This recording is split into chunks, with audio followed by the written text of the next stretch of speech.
नमस्कार शेतकरी मित्रांनो, स्वागत आहे तुमचं मी शेतकरी यूट्यूब चॅनलमध्ये। तर आज दिनांक 14 मे, तर आज मध्यरात्रीपर्यंत आपल्याला काही भागामध्ये पावसाची शक्यता आपल्याला पाहायला मिळणार आहे। तर जाणून घेऊया काय सविस्तर अंदाज। तर त्याआधी मित्रांनो चॅनल सबस्क्राईब करून बेल आयकॉन दाबू शका।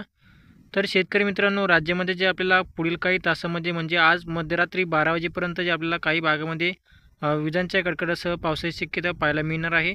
तर जे आहे आपला जळगाव, तसेच मालेगाव, नाशिक, पालघर, छत्रपती संभाजीनगर, तसेच अहमदनगर, मुंबई, पुणे, बीड, लातूर, तसेच आपल्याला जे आहे परभणी, हिंगोली, नांदेड, सोलापूर, सातारा, सांगली, डोपली, वाशिम, जळगाव, तर या भागामध्ये जे आपल्याला आज मध्यरात्रीपर्यंत जे आपल्याला या ठिकाणी काही भागामध्ये जोरदार तर काही भागामध्ये हलका ते रिमझिम पावसाची शक्यता आपल्याला पाहायला मिळणार आहे। तर हा पाऊस जे आपल्याला भाग बदलत काही काही भागामध्ये चांगल्या प्रकारे पडेल आणि काही भागामध्ये जे आपला हलका ते रिमझिम पावसाची शक्यता पाहायला मिळू शकते।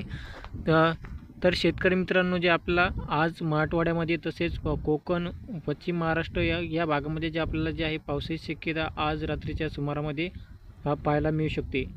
तर विदर्भामध्ये आपल्याला जे आहे पावसाची शक्यता आपल्याला शक्यतोवर आज रात्रीच्याला पाहायला मिळणार नाही। तर शेतकरी मित्रांनो, असेच हवामान जाणून घेण्यासाठी चॅनल सबस्क्राईब करून बेल आयकॉन दाबू शका। धन्यवाद।